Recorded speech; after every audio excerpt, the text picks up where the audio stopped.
Hello and welcome to Bat Minute 89, the show where we creep on your conversations 1 minute at a time, and we also sort of talk about Batman for a bit. I am one of your hosts, John Parker. I am the other host, Niall McGowan. Yes, and we are joined once again by musician, globetrotter, red panda enthusiast, and bat fanatic, Gaz Flint. The nicest compliment everyone's ever said about me. Thank you. All true, all true. I mean, he's a jerk, but, you know, other than that... well. Okay, so what's going on in Batman? Yes. So, the minute starts with an absurdly unnecessary amount of cameras spying on Knox and Vicky, and it ends with the very cryptic words, "This is the guy." Very exciting stuff. I think you've started us off on the very thing I want to talk about there, because we get seeing all the cameras now. Why are there so many cameras? And why are they all, they're all so close together? It's a huge room. Well, you not just need one single camera that can cover the whole room. Well, that's what I thought, because the cameras are all next to each other. It's not like they're pointing in different directions or anything. They're all right next to each other. So I thought the same. Why? The only thing I could come up with is maybe they have different lenses. Is it like infrared? Is there like a predator vision camera? Yeah. I don't know. There's no other need for these cameras. It does seem that there's one that's rotating. So it's less just like, well, we want to have every angle covered, so when that one's rotated in one direction, the other cameras are covering the other direction. But it just seems like, well, instead of having it behind this two-way mirror, just have one big camera up on top of the room that's surveilling everything. Yeah. And it's not even that big a room. I think he's just a billionaire, isn't he? He can afford all the cameras in the world, so he might as well have them pointing in every direction. That's probably the answer. Yeah, you've hit it right on. Alfred's probably like, one camera will suffice. Sounds like, no, all the cameras. He's like, well, Sony just brought out a new model. I need that one too. Alfred, come on. I think this is one of the things, though, that actually, for the film, it goes for that kind of film noir-y aesthetic a lot of the time, which makes it look a bit timeless, because it's like, well, it's made in the 80s, but it looks like it's from a different time, and it kind of gives it a timeless feel. I want to talk about this later, because it's like, when is it set? When is the film set? Well, I think we're supposed to just take it that it is 1989, but that's just the way that people dress in Gotham. Yeah, but because it looks very 30s. I was thinking that, like Prohibition era. Yeah. When you actually see that a bit, well, in the upcoming minutes, I won't spoil it. No, yeah. But this is something that instantly dates the film, though. The big clunky cameras that used for surveillance. Where it's like nowadays, you get like little tiny things that like Bruce Wayne could have a camera on his bow tie, and you just wouldn't know, like that kind of thing. Oh, that would be cool, actually. Yeah, I want to see that. But it just seems like that's one of the things. It's like, well, at the time they didn't know how advanced cameras were going to get, but it instantly does go like, oh, these are old cameras now, and then we cut from that into the computer banks, and they're old looking computers now as well. So. I just want to backtrack. You can see it just at the beginning of the minute through the mirror. There's like what looks like an old firefighter's costume or something like that. Oh yeah. Have you covered what that is? I'm assuming you're thinking of the guy with like the red kind of tank on his back and stuff. Is that the one you? Yeah, I am. Yeah, that's the guy we talked about. Like some people thought that this was a nod to Ratcatcher. Yeah. And we took it as like, well, it's more like a WW1 outfit or whatever. But my mind didn't go to fireman, so. No, it's got a fireman vibe to it. Have you ever seen that Ghostbusters poster from Czechoslovakia, what was then Czechoslovakia, for the original Ghostbusters movie? Oh, yeah, That's mental.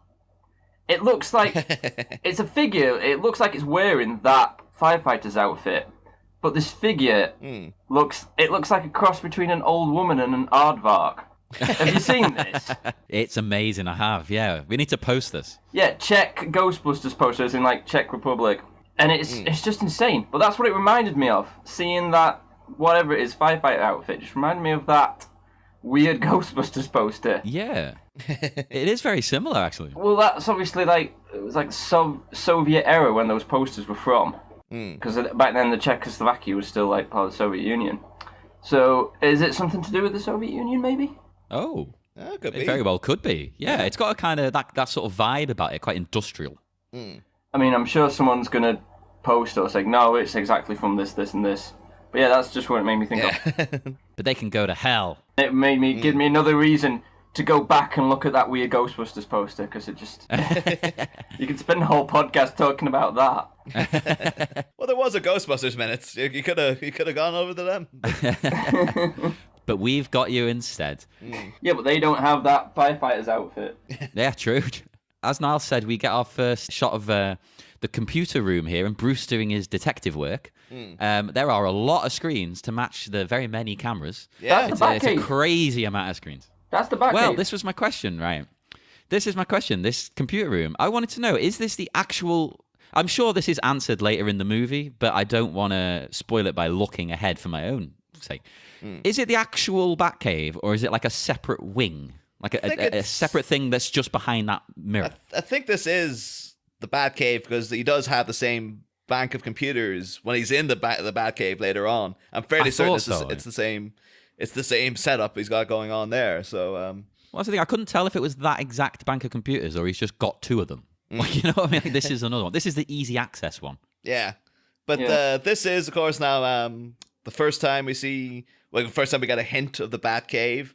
And then this the first time we flat out see the Bat computer, which is one of these things now. It's like it's a staple of Batman mythos. But I've got a little bit of history on the old Bat computer. Go ahead. It was originally appeared in comics in February of 1967. It appeared in volume 189, Fright of the Scarecrow, which was the first appearance of the Scarecrow. So, Oh, nice one. Yeah, Scarecrow and Batcomputer make their debut in the same issue. But it was a computer in the 60s. So did it fill a whole room? Was it steam powered? Did it have punch cards? What went into this thing? It's a good band. The Batcomputer, it just varies from artist to artist. There's people that have had like the screens the size of a billboard and things like that. But apparently, that issue was written by a fellow called Gardner Fox. But Great name. It's one of these things that's a bit kind of contentious now because it's like it was referred to as the Batcomputer in that in that instance, but the Batcomputer in itself, no one's too sure exactly if it was first brought up in the 1960s TV show, because they did reference the Batcomputer then. So it's like, well, was that before then? And then are they only calling it the Batcomputer now because attaching Bat to the front of everything was like, that's the TV show kind of really emphasized that. So they're like, well, maybe he had a computer before, but he just didn't call it the Batcomputer and things like that. Because apparently there was issues of him like watching like a big TV and stuff like that, and having like radars and stuff. But that's the first official, this is the Batcomputer, and this is all the things that it does. But and then one other little thing about it is that apparently it's at times it's been nicknamed Dupin. Dupin, which apparently is after the it's had the nickname Dupin after the fictional French detective C. Augustin Dupin, which was a character from Edgar Allan Poe's The Murders in the Rue Morgue.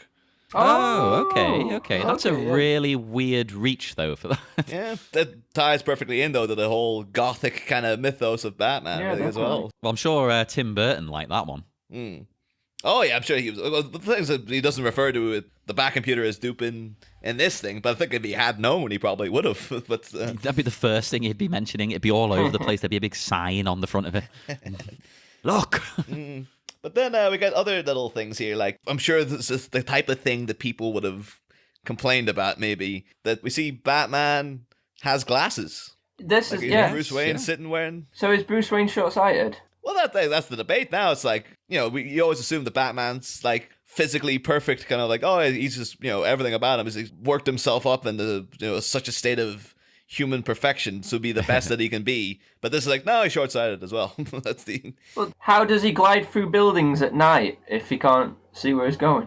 Has he got contacts in? Yeah. That could be bad contacts. Like, how does he know where he's punching? I am terribly short-sighted, and I absolutely could not do anything. I can barely live my life if I haven't got my glasses on. So I don't know how he would be doing that. Like, you could imagine Bruce wearing the glasses as Bruce, like as a part of his trickery, his fakery. Yeah. But he's not. He's wearing them for himself, like to see the screens. So yeah, that's quite interesting. He's just wearing them to watch the screens, isn't he? Yeah. Well, I was going to say one thing about him looking at all these screens, because to me, this was the first sign that maybe Bruce is a little unhinged, right? Because he's just spying on everyone's private conversations, which you could say maybe that's right. He's trying to do good. But do the ends justify the means? That's an interesting concept that other Batman things do bring up, but this one doesn't really go into it. No. Yes, it's kind of like the moral quandary at the end of The Dark Knight that causes, like, Lucius Fox is like, I can't have this giant device that can spy on people's phone calls and, locate people through phone signals and stuff like that. This is just like, no, he'll just sit and happily record all of you. It doesn't care. This is in his own home, though. So he's invited them to his own home. It's still private conversations. Yeah. So, like, once they enter into his own home, surely they've... I don't know, maybe when he sent out invitations to this party, there was some small print which the party goers didn't read.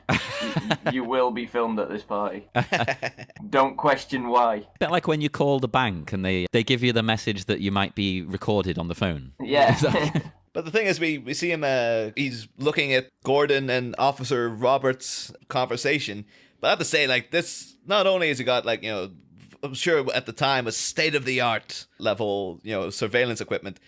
But this sound is amazing, considering it's a crowded room with his music playing, and all of the audio he has is just them. It's like he can't hear anybody else.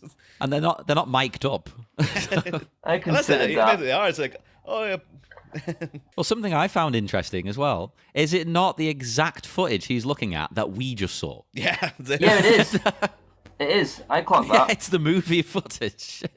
No, isn't it from a different angle? It's from a different angle, isn't it? No, it was like the exact same. I think they make it look a bit grainier to show it's like, oh, this is just his home camera. Okay. But I thought, to me, it just looks like the same footage. But if it is, that's a very lazy piece of directing. yeah, I mean, it's not as bad as in Batman and Robin, that bit where Robin is drowning, and it's just they've just reversed the footage of him. Like he puts his head one way, and then instead of getting coverage for the shot, they just reel back the footage to make his head go the other way. It's really, really obvious. It's like, how lazy are you people? I mean, Jesus. You call that lazy filmmaking. I call that efficient. Saving time. Yeah. Efficient, yes, perfect. Economic. Isn't it Michael Bay that just shamelessly reuses entire scenes in other films? I can imagine that happens. I don't know for sure, but I can believe that. I'm pretty sure he does, yeah. But anyway, I thought there was, on this part when he was looking at the computers, there's some nice Elfman score there. It reminded me of in A Nightmare Before Christmas when Jack Skellington is experimenting on all the Christmas decorations. Oh, yeah. Yeah, it's very similar, but then again, it's going to be, isn't it? And of course, the connection there, Danny Elfman. Yeah. Everything connects in all these Tim things. Burton. Yeah. Yeah, well, obviously. And everything. I was going more directly. I was going to have my little thing up and like, well, he didn't direct it. All right? Oh, okay, yeah. I was a constant Henry Selick defender. It's like, look, that guy did the work, all right? Yeah. And Tim Burton got all the glory, but... So, yeah, we haven't actually said it. We haven't gone into much detail about what he is listening to and watching on his screen, because it is the conversation that we mentioned from the previous scene of Gordon finding out what Napier is actually up to. Yeah. Because then we cut to the streets of Gotham, where we see a whole host of police cars, and we hear those cryptic words I mentioned. Take a good look. This is the guy. Before we get into that, I just want to, because we didn't get into him, and I think we should give him his little nod. We didn't mention who plays Officer Robert, the guy that Gordon is talking to. Oh, yeah. I thought we did, but never mind. No, that was the thing, because I was like, oh, no, we should really bring that up, and then we were just talking that much about other things. It's like, nah, we'll leave it till next time when we see him again. But to be fair, not like an amazing career or anything, but Robert is played by a fellow called Anthony Wellington, which is, and he's not appeared in much. He was in an episode of The Bill, and wow. He also he was in one of the biggest thing he seems to be in is a film called The Man Who Shot Christmas, which is, according to the plot summary, is a Christmas story set in contemporary London about a woman, Debbie, who feels threatened by her husband, Koji, the Japanese gangster owner of a London nightclub. When Debbie tries to leave the country with her young son Ricky, a mysterious figure named Nick, who may or may not be Father Christmas or Santa Claus, is accidentally shot. Things get tough for Debbie and Ricky, but Nick offers resolution with a mix of practical assistance and perhaps just the slightest touch of Christmas magic. Oh, What? that is a What? must-watch Those this year. sentences you just said had no correlation to the one before it. That's how you know it's a good movie. The film does have a bit of Star Wars in it, though, because the guy playing Nick, or Santa Claus, is Jim Broadbent. So it's like, oh, he's good casting. Like, Jim Broadbent should be... He was Santa in Arthur Christmas as well, wasn't he? So it's like, yeah, he's prime Santa material, that guy. He's the nation's Santa, I believe. beloved actor, Jim Broadbent. So. What year is this from? This what's it called again? The Man Who Shot Christmas. The Man Who Shot Christmas is from 1984. 1984. Okay. So then, we cut to the streets of Gotham, where we see a whole host of police cars, and we hear those cryptic words I mentioned before.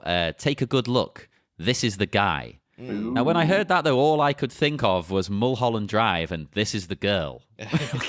But I'm pretty sure Mulholland Drive isn't referencing this. It's like David Lynch was like, I really like that one bit in Batman, you know? Who knows with him? Yeah, not only is it we cut into the streets of Gotham, we cut into the first appearance of Axis Chemicals. I was assuming it was Axis Chemicals, of course, because there's a giant sign on the right saying chemicals. It's a warning sign. They don't actually tell you it's Axis Chemicals. You have to be aware and watching the film. Apparently, this is well done, actually, because I thought, like, oh, that must be some building. But then I remembered, like, oh, no, you see this getting blown right the hell up later on. And it's like, no, this is a model. This is actually like a practical model they made. And it's like, that's amazing. It looks so good. No, it looks fantastic. It's a great art design as well. Like it definitely stands out. Oh yeah, for sure. But wasn't it's a model? But then they filmed it inside an actual chemical plant, didn't they? Oh yeah, the inside. Like we can get into the whole. Next week is all Axis Chemicals, so we're trying to save some of the stuff for there, you know. But you're right though, because Tim Burton I won't go too much into it as you say, but Tim Burton did say on the commentary that it was a tough shoot, shooting inside that chemical factory. That's why, again, we'll get into it next week. It's like potentially why everything in there is so erratic and just sort of all over the place. It's just like, we just want to get out of here. All right, we just want to get out of the damn chemical plant.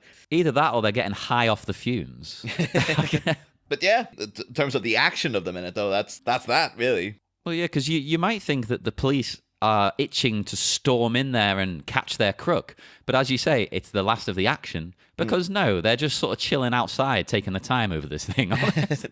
Well, I also get as well harking back to the Gordon's conversation, because we get the setup now of Gordon clearly knows Eckhart is corrupt, and Eckhart is he's been told Napier's cleaning out Axis Chemicals, and he says well, why wasn't I told about this? Who's in charge? And Eckhart's and he does two of Pat Hengel's great at delivering "oh my god," because he gets two really good ones in this film. That's the first one, "oh my god," come on, let's go.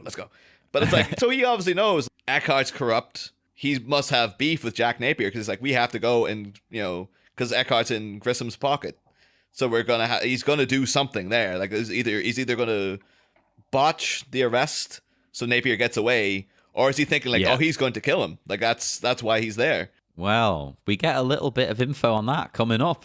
You get a little bit. You find out that's your tease for Friday's episode, everybody. So now you've got to tune in.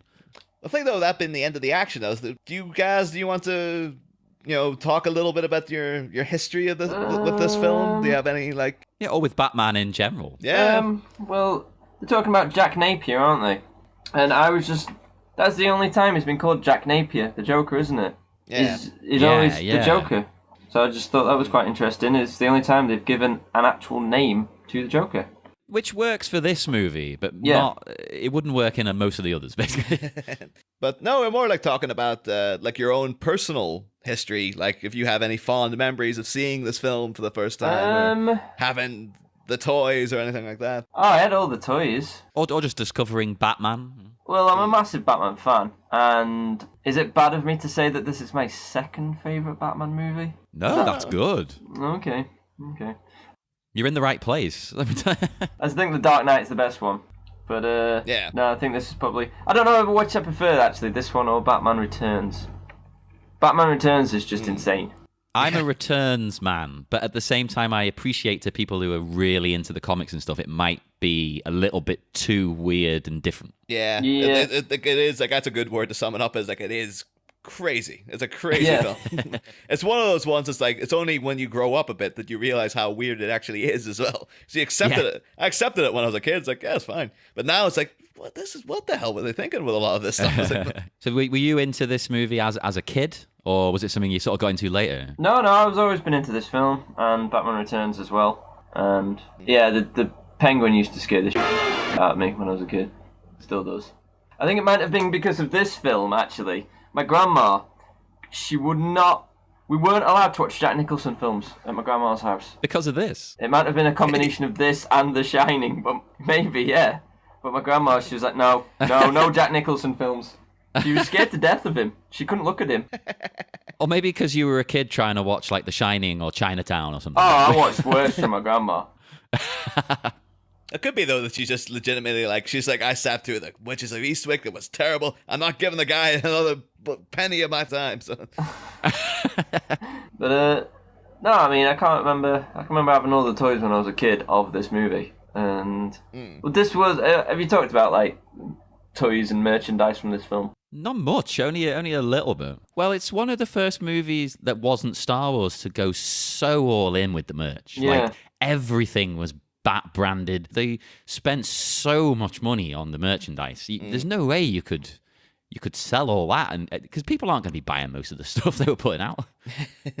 But yeah, I mean, like, it is, though, in terms of like cultural impact, just from all the stuff brought out, that was an absolute monster as well. Yeah. But oh yeah, it's only really rivaled by the arrival of The Dark Knight then, because that summer as well. That was just like everywhere. You couldn't move for stuff in 1989 and 2008 for just like Batman and the Joker everywhere all the time. So I mean, I would ask, will we ever see that again? But people didn't even think that was going to happen back in the day. I mean, superhero movies were dead.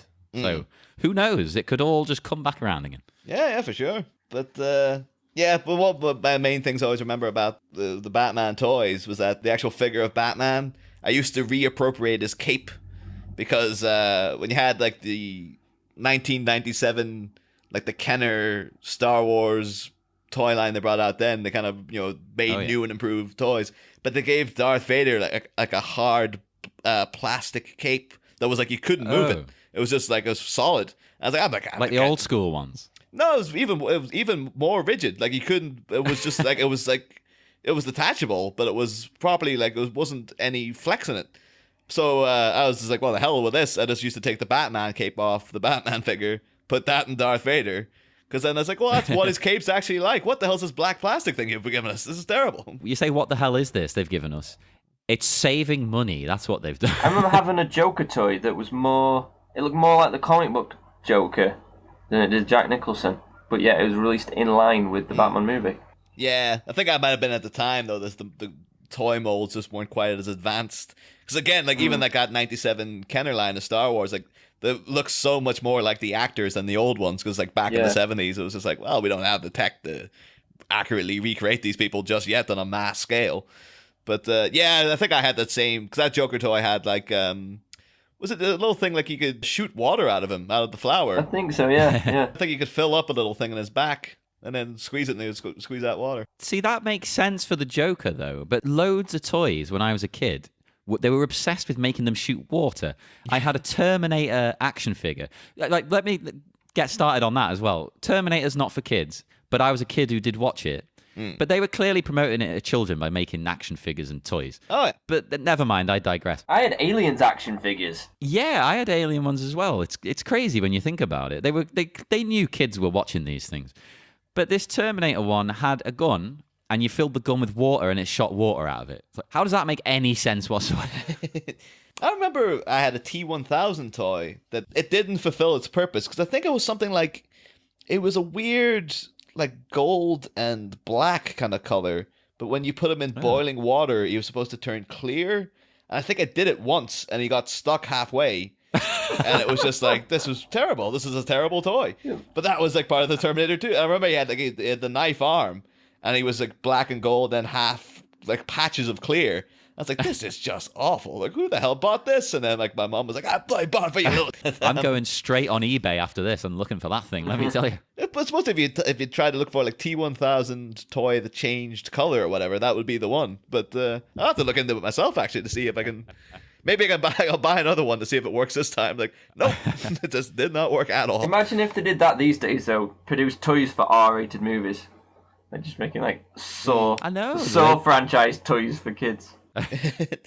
Well, I think that's the difference. They do make them now, but they don't aim them at children because like now there is like a market for like toys for us grown-up folks, you know, in your comic book shops and stuff. But back then they did deliberately target kids with them. They were kids' toys. Yeah. But I do actually remember as well, like actually tying it back into Batman and when The Dark Knight came out, because you know, Gaz, you were saying that the Joker toy for this looked more like the comic book and not like Jack Nicholson. But I remember they had to do 2 different types of Joker toy because it was Heath Ledger, the big scarred face. It was very disturbing looking. Yeah. And they're like, well, we've got that one for people, like older kids who can deal with it. And then for like smaller kids, they made like, this is the kind of a wacky Joker with a big smile. And like he just looked really safe.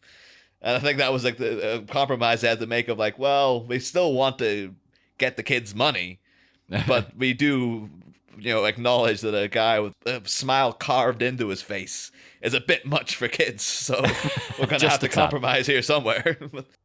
That's all my notes anyway. That's me. That's me done anyway. So right, yeah. So if that's everything, we'll just wrap up minute 23 of Batman. So make sure to join us again on Friday, where we will finish off the week with minute 24. And who knows what's going to happen here at Axis Chemicals. Ooh. It's exciting stuff. Exciting. I almost called it Ace Chemicals, though, like the comic book. So make sure to join us on Facebook, Twitter, Instagram, Tumblr, all of them. I'm not going through them all. But get on the Facebook page anyway, the Listeners Society. That's the main place to be. That's where all the cool kids hang out, and you want to be a cool kid. So join us there and come back again on Friday for minute 24. Next time, rating reprobates on both sides of the law. As our favorite filthy and no doubt flatulent Flatfoot fans the flames of death for Jack Napier, will his fellow fast and loose Fuzz gain access to a certain chemical plant? Find out next time. Same Bat Pod. Different Bat Minute.